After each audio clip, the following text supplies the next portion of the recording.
Baklava insan. Evet, kulağa tatlı geliyor ama kendisi daha da tatlı. Doğduğu günden beri her katı ayrı bir lezzet, her gülüşü fıstıklı. Sabahları çayını içerken, yan masadan gelen bakışları hiç umursamaz. "Abi erimeyecek misin güneşte?" diye soranlara sadece bir kaş kaldırır.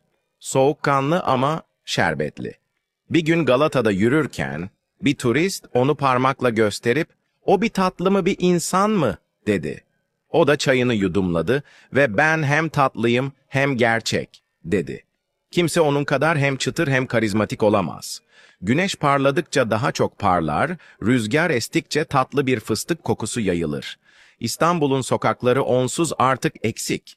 Sakın dilini uzatma, çünkü o gerçek bir baklava ve şaka kaldırmaz. Ama yanında oturursan, belki bir dilim dostluk paylaşır.